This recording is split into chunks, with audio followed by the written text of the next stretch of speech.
Remember the stories that kept you awake at night? I'm living in that closet, Dr. Fenner. Can you still hear the screams? I love having the children for dinner.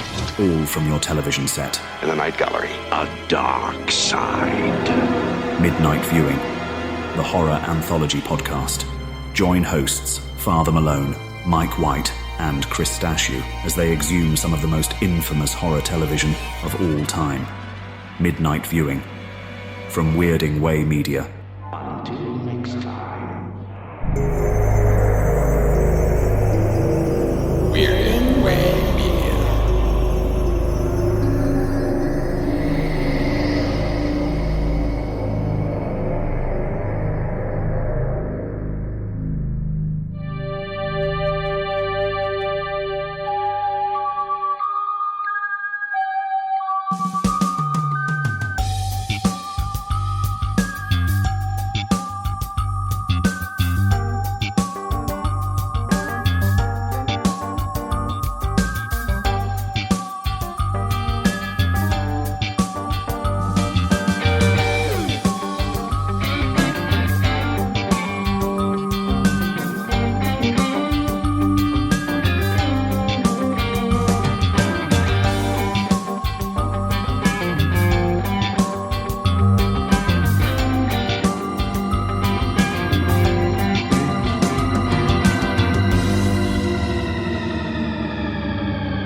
Welcome back to Midnight Viewing, the horror anthology podcast, where this season we're taking a look at George Romero's 1980s series, Tales from the Darkside.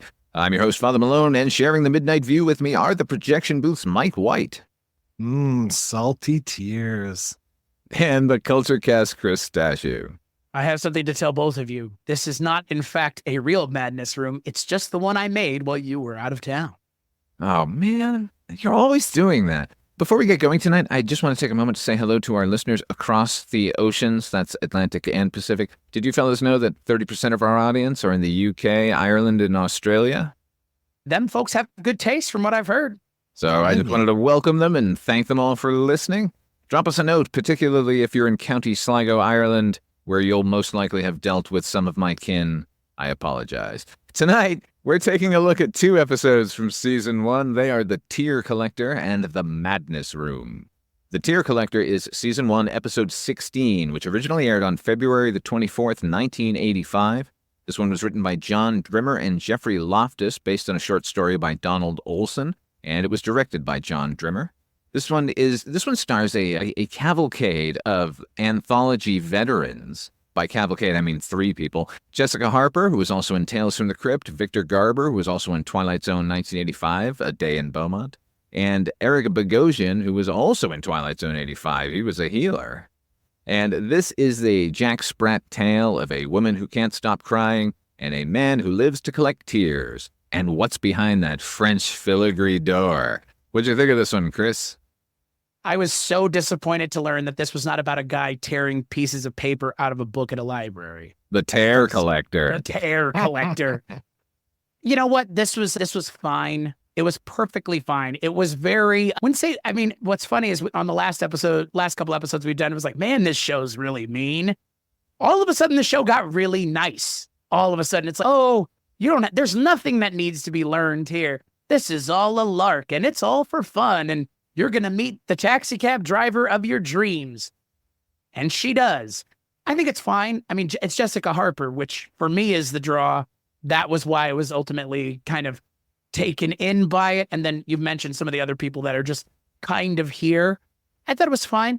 It's not trying to do anything particularly interesting or exciting, but it's a nice little Tales from the Darkside story. How about you, Mike?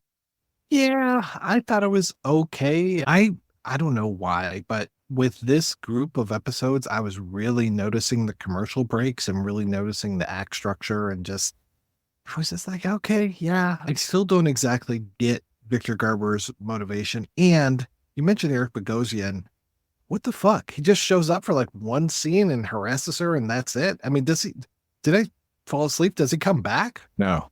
Okay. He doesn't even tell her that he's her captor and that he's there. Oversight. Big oversight, really. Yeah. So, yeah, I thought it was okay, but I really wanted there to be more to this. There's an old genre novelist term for the type of story being told here. Fucking bananas. I thought this episode was crazy, gentlemen. This is a woman who can't stop crying and some immortal being who lives to collect tears. What he does with these tears, I'm still not sure. I know that in his brownstone apartment somewhere in Queens, he's got a Chamber of Ancient Sorrows room. That's what's behind that French filigree door. That's not my term for it. It's his, where it's a circular room with jars from every possible age and continent. What I love is Jessica Harper's character she'd be called a spinster back in the Night Gallery days, but she can't get a date because she can't stop crying because she's just sad all the time.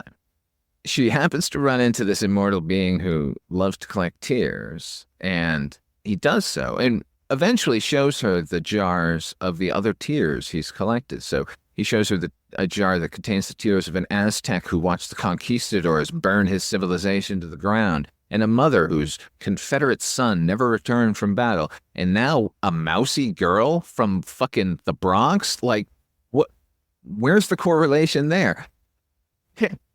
Also, I was wondering what this episode is actually about, right? Because is it just a thing about the boomers figuring out that they all need therapy?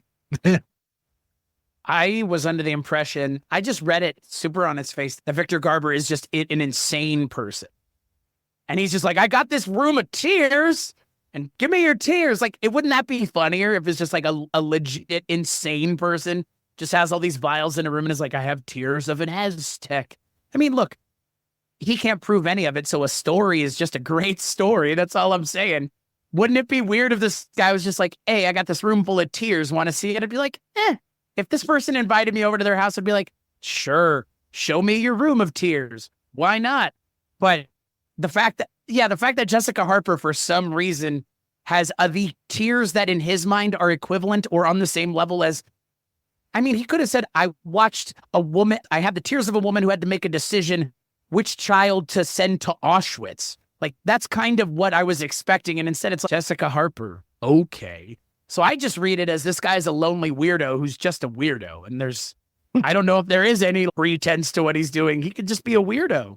I noticed Jessica Harper has a roommate character, and this just reminded me that roommates on television and movies just exist to drop exposition and have their dresses hemmed by the protagonist. Or talk to them when they're getting ready to warn them, just remember to tell me where you're going and what time you're going to be back. Okay. And I love that anytime a woman shows up with money that was unexpectedly on them, she's a prostitute. Roommate goes immediately to, what are you doing for this money? Don't you know each other? You've met her, right? She doesn't this person you live with. Yeah.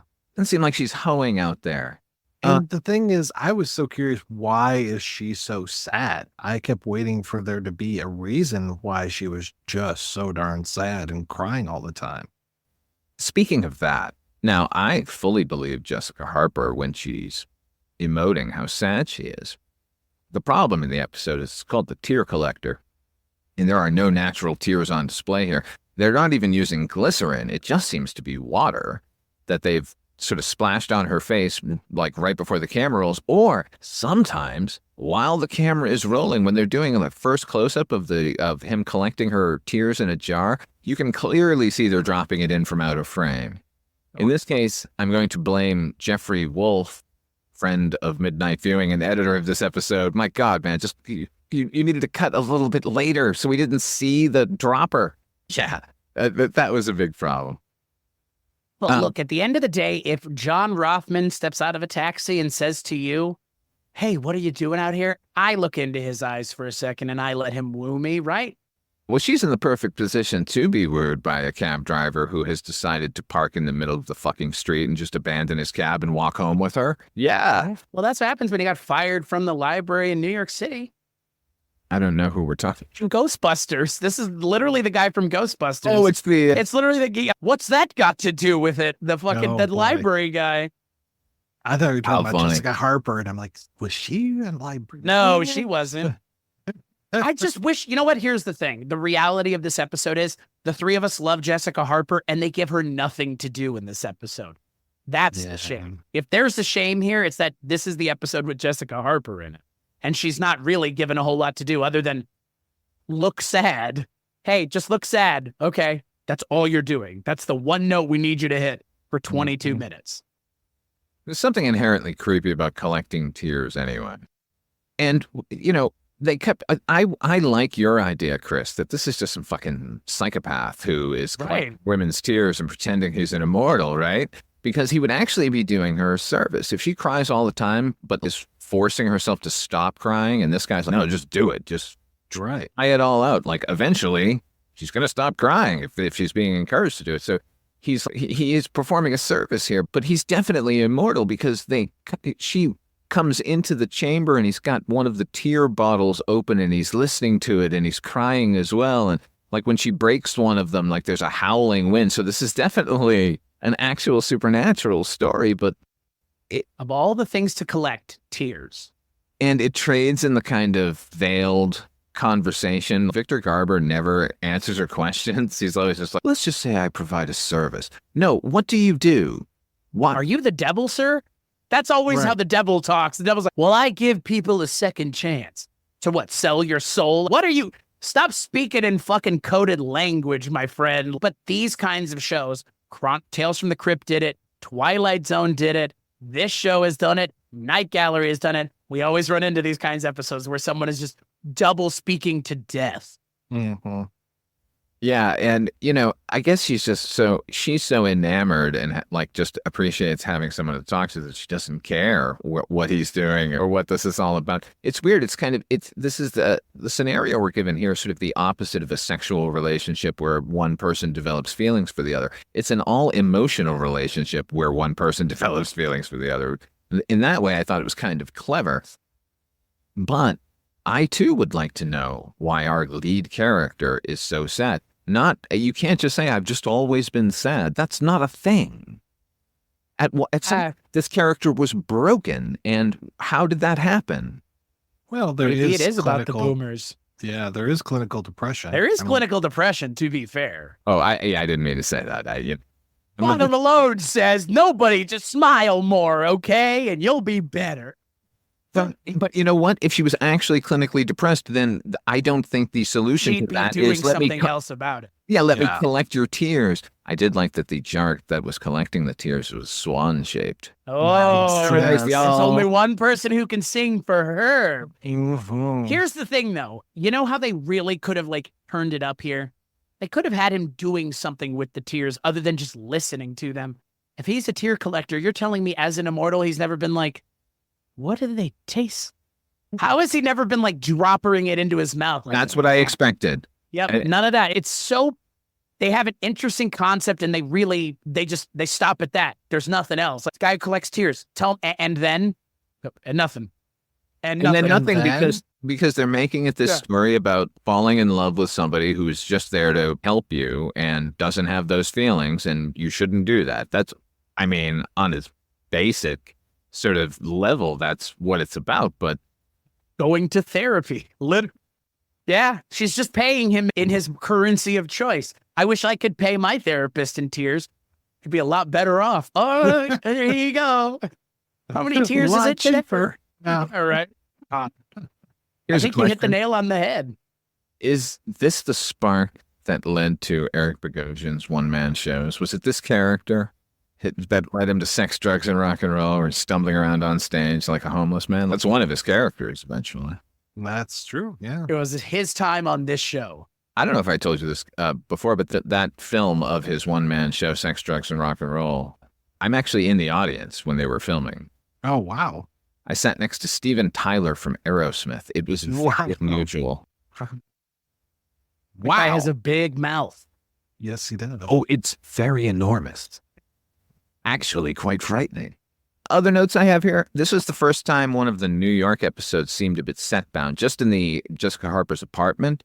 But I'm not blaming Robert Draper here, who's a fucking excellent DP. I'm placing the blame on John Drimmer. Didn't see a scene he didn't want to overlight. If he had just taken one or two lights away, then I wouldn't be even nitpicking right now about it. because the rest of the stuff is all on location at alleyways and brownstones. Looks great. And I'm sure his house is a set, but did not feel like it. Even the chamber cryptic nonsense.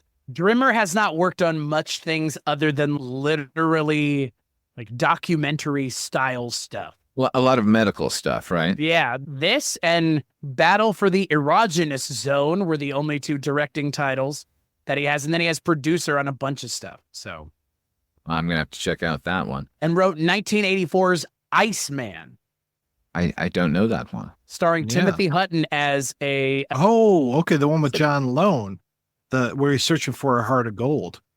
Yeah, it's John Lone as a caveman who gets unfrozen. He's unfrozen caveman John Lone. And at one point, they're in front of a big raging campfire, and Timothy Hutton starts to sing Neil Young's Heart of Gold, and John Lone starts to sing it with him. So music is calming the savage beast. That it just came to me. I've seen that movie as well. Oh my God. I remember the poster for it. It's so crazy. written by John Drimmer, everybody. So There you that's a go. movie that, and it's produced by Nice. Norm Jewison. So there you go. That's pretty good. Mm-hmm. I'd watch it. Caveman cinema, it does not have enough representation, I don't think. No. Except for the old Phil Hartman, as you mentioned, Mike. Unfrozen Yes. Man Wire. I don't understand your modern law system. Yeah. So I am good. just a simple caveman lawyer. Yeah, that is the best one, really. Time to go mad. Yes, indeed. Our next episode is The Madness Room. This is season 1, episode 17, aired originally on May the 5th, 1985. This one was written by Thomas Epperson and directed by John Hayes. Stars Stuart Whitman, Teresa Perret, who was a regular stand-in on Tales from the Dark Side. She was a stand-in for 17 episodes. Also stars Nick Benedict. And this is a Night Gallery episode that somehow managed to slip through all those years unaired. It even has Boy, Stuart did it. Whitman. Mhm. It's actually the tale of a wealthy, ailing man and his younger trophy wife in their evening playing Hardy Boys Meet Reverend Werewolf. Okay, not a werewolf, but a ghost, maybe. What do you think of this one, Mike? It's interesting. I mean, talk about the machinations that they have to go through in order to make this plan that they have work. I mean, spoilers are okay, right? Just that they're setting up this whole thing and doing everything with the Ouija board. And oh yeah, when we bought this house, there was this extra room, and I had it, ordered over so that we could discover it. I'm just like, the lengths you went to do this, it's great. Wouldn't it just be simpler to poison your husband rather than scare him into a heart attack? Wouldn't it be easier to just shoot him in the fucking head, hide the Yeah. body, and throw away the gun? Wouldn't it be easier to smother him with a pillow, which is what they eventually land on? No, Yeah. it's much easier to build a room in your house, then build another room around that room so that you can find the room. And then, it turns out there is a ghost in the house, everybody. So what the actual fuck anyways? This And is the one of the most most- pedantic episodes I've ever Oh. seen. We're just like, what are we doing here, folks? What are we doing? And the quickest wrap up, just like, Yeah. boom. What? But in fact, I did not shoot you. It was all a joke. But there is a ghost, though. Wait, what? Yeah. We're going 8 different directions in 15 seconds, and none of them seem to be anything tangibly coherent. It felt like they just landed on the last one, and we're like, okay, sure, it was a ghost all along. Like, why spend all this time doing anything else if there was just a ghost? Well, they needed a supernatural twist at the end to justify all the Scooby-Doo bullshit that came beforehand. Mhm. Yeah, I think the supernatural twist at the end undoes every single amount of Scooby-Doo bullshit. Because the ghost, what the ghost is chilling that whole time, just like, I'm going to let them do all this, and then when they get to the point where I can do something, then I'll step in. Mhm. That's what happened. It's actually a very helpful ghost. That's the part of the episode that I liked. The rest of this fucking elaborate plan to build a room and then set deck it and, hanging up all of these dolls by the neck from the ceiling and crashing it like some lunatic had been in there forever. Like, what the fuck are you? He's got a bad heart. He's going to kick off at any moment. That's what I never understand about any of these triangle episodes where an old man has to be murdered so they can get his money. It's like they're always so frail. Just let him die. Or do that pillow. Push him down the stairs. Oh my God. No. Yeah. So strange. Yeah, it was a lot. And then I was talking about the whole commercial break thing. That scene where they're trying to get into the room and then she pulls out a gun, cut to commercial, cut back to commercial. Why do you have a gun? I just thought it'd be safer. Oh, okay. Yeah. Well, like a total like Alfred Hitchcock Presents, or just like actually like Dukes of Hazzard. Dun, dun. You don't think they're going to do that to old Jesse? Right. Looks like those boys are in a heap of trouble. Let's see what happens on the other side of this commercial break. God. And the other thing, ultimately, the idea that they hand the guy a lantern and he tosses it and lights the room on fire. On top of it, what are you guys doing? What is don't just kill him if you're going to kill him. Don't just let him sit there and continue to talk. It's like the dumbest James Bond villain nonsense, too. And here they are espousing their evil plan. But he's still alive. What are we doing? Guys, you could have killed him 5 times over by now. Mm-hmm. Nope. We're so stupid. We need to die. I can go up to my room and get a gift. Yeah. She literally has the gun on her. Yeah. Ugh. I was hoping the fish lady would show up and save Stuart Whitman. Yeah. Right? Because that's last time we saw him. Or right? No, I thought the last time was with that trunk in the attic. Oh, yeah. Oh, yeah. See, another friendly ghost. Yeah. Just don't move that trunk and you'll be okay. Yeah, don't talk to that fish lady and you'll be fine. Nick Benedict, who plays Stuart Whitman's business associate, looks like David Naughton from An American Werewolf in London if he was on steroids. Yes. Swollen Naughton. It's if he had rabies. Was that a model, I wondered, as this episode began? Was that a model house that they just showed us? What kind of looked like a model? And then they cut back to it. Yeah, yep, that's a model. What are they doing? Mm-hmm. Why do they have a model? So it can burn at the end, except the effect probably looked terrible because all we get is some smoke pouring out of this model, just confirming it's a model anyway. Pouring out of one side, just one little tiny area, too. Yeah. Boy. It was pretty sad. Is this episode supposed to be scary? Is it supposed to be like a shock? No, it's just, I don't know, like it's 2 idiots getting their just desserts. It's supposed to be a mystery thing, yeah, where they, eventually the supernatural intrudes. But this, it's funny, they use a Ouija board here, and this represents the limitations of all Ouija boards in cinema. So you have to wait forever as they scratch out the fucking letters for... Oh, God. It said the madness room. Really? It must have taken 10 minutes for it to... I'm glad they cut away. The madness room sounds like my first wife's room. Take my wife, please. Take my wife. Also, as they start their little quasi-seance, she lets us know that the spirit guide is the person who was once in this house. Is that a thing? I don't think that's an actual rule. Yeah. Your spirit guide is your spirit guide. It has nothing to do with the former owner of your domicile. One that they knew his name, and then they're like, oh, yeah. Like they call out to him towards the end. They show the photo of him. I'm like, they knew this guy? How did they know this guy? And what's funny about, just on the basic scenario, it's a dark and stormy night. An impromptu business situation shows up where his partner or whomever has to show up. And his wife's immediate reaction is, let me break out the Ouija board. Mm-hmm. And then when this new guest says, I'm not really comfortable with this, Stuart Whitman insists that he fucking get his fucking hands on that plastic planchette and start fucking... He deserves to die too. They're all of them.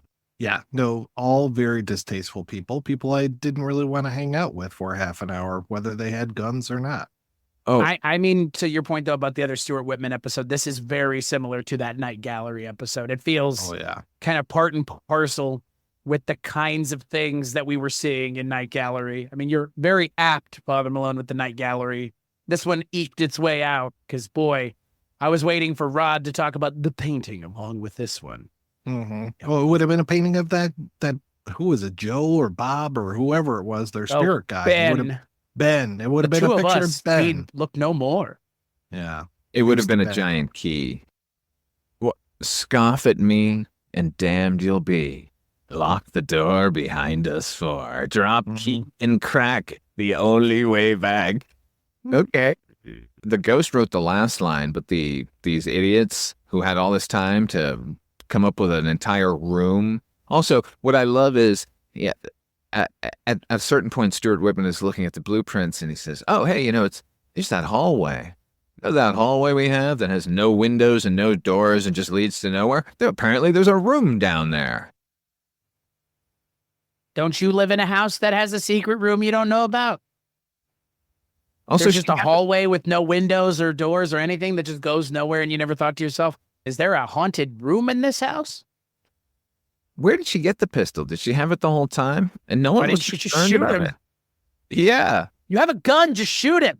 Yeah. Just shoot him in the head and take his body and put it in the room and then board it back up.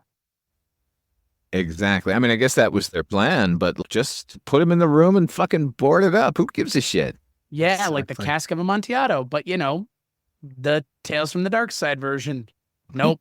Just got to be, I don't know. It felt like, okay, we get to this point at the end where it's, oh, but you didn't, but I didn't. It's, oh, that's the twist. I do that moment in these kinds of things where it's like, did you? No, did you? Oh, it was a supernatural thing. Like, I do love that moment of realization. It's just, here it's, I don't know, not the worst version of it, but just like, for real, like, we got all the way to this point for that. Like, come on. It's also the pilot of Night Gallery with Roddy McDowell being the couple. I mean, Right. Fair. Yeah. I Yeah. can That's see also, that. that's also very fair. Yeah. This feels very part and parcel with the kinds of stories we've seen just in general in anthology shows. There's always one or two these kinds of stories and where as there's with like a twist at the last possible moment. as with all of the Tales from Darkside, I haven't really disliked any episode. I've always found something interesting in all of them. It's just that this one, take it back to the fucking Night Gallery, guys. It don't belong here. I'll take it. I'll take 2 tier collectors to this one old dark house, stormy dark night bullshit. Yeah. Yeah. Well, and that's the other thing. I mean, again, I don't know if you saw this when it originally aired, if you'd be like, oh, this was really something. But in terms of watching so many of these kinds of things and now having this kind of collective knowledge of the deck that they often play with, this is a well-worn and often used card. And I haven't seen it used well enough for them to keep going back to it as they often do. It's very much just like, okay, do a haunted house story, but don't make it like this, because these are all kind of a piece at this point, is what it feels like. Even the Tales from the Crypt ones. If you're going to do a haunted house story like this, where you're playing with the possibility of perception, then you got to have Leslie Nielsen with an eye patch, or I'm not buying. Yeah. Something, anything. Stuart Whitman just being an old man that they can't kill because he's an old man is just, that's anthology logic right there. We have to be as contrived as possible to kill him, because the gun with bullets is not good enough. And the setup is good. The payoff is good. It's too elaborate. Yeah. So elaborate. I just couldn't believe it when it just kept going on. I was like, really? Like when they first woke up, or like, oh yeah, he's dead. And then he wakes up and I was like, wait, what? I don't cooperate. Oh boy, why would you even say that, buddy? But yeah, Right. it just kept going on and being layered and layered. I was like, how long have you been working on this plan? They've been working on it so long that, again, they could have just shot him at all the time they've spent thinking. They didn't just go, what if we have a gun and we just shoot him? No, that doesn't happen in The Dark Side. No, and had it just been the wife, then it might have been okay. But this is a duo. Yeah. At some point, one half of the duo is going to say, is there an easier way? Also, why would you lock? Why would you lock the door behind you? Why would you both go in? Why would you both go in? Why wouldn't, there's 2 of you for a reason. One would stand outside the door and be like, okay, I'm going to let you out now. Oh, she goes to go for the door and it's locked. And then and he opens it and then he's got a gun and he shoots him. Okay. Better twist. Nope. It's just, we're all in the room together. What? Okay. Sure. You want to put yourself that close to danger? Be my guest. Is there a pool on the property? Because I doubt he's a very good swimmer. I mean, Yeah. Let's push him in. Let's knock him over the head and push him in. They Yeah. can't even tell. Just they couldn't a tell. little bit of arsenic in his coffee every single morning. Yeah. Slip him like a Valium or something and just Little push bit him more. into the pool. Yeah. So many easier ways to murder someone. Nope. This is the kind of thing you do to someone that you hate.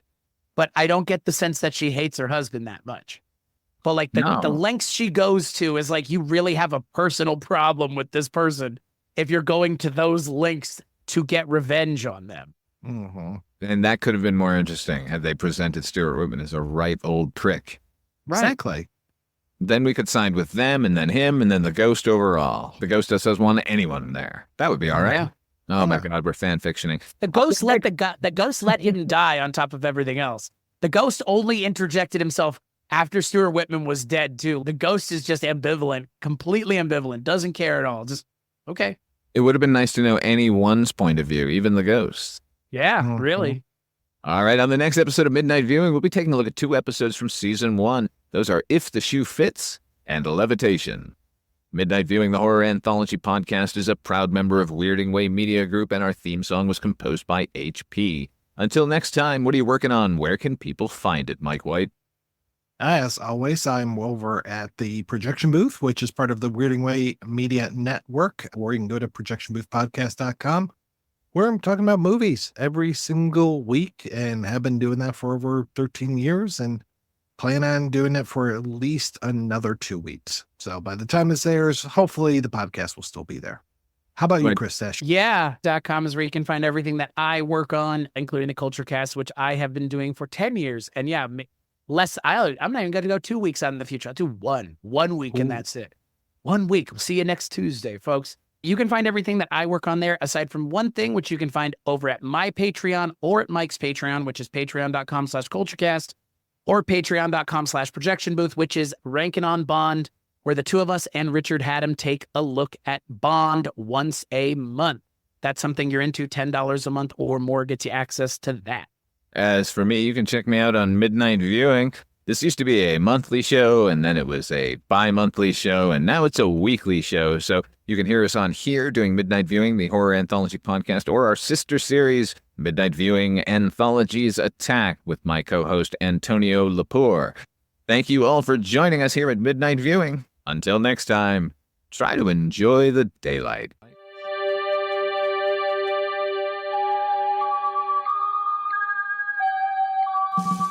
Midnight Viewing, the horror anthology podcast, is a proud member of Weirding Way Media.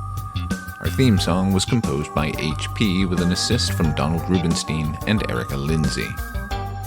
If you want to hear these episodes early and commercial-free, become a patron over at patreon.com/Father Malone. Not only are the episodes up early, but we have extended interviews and bonus podcasts where we spotlight the best episodes of horror anthologies from every series. But if you just like the show and want to help, please share it with your friends and give us a rating on your favorite podcatcher. Together we'll keep journeying through the places that are just as real, but not as brightly lit.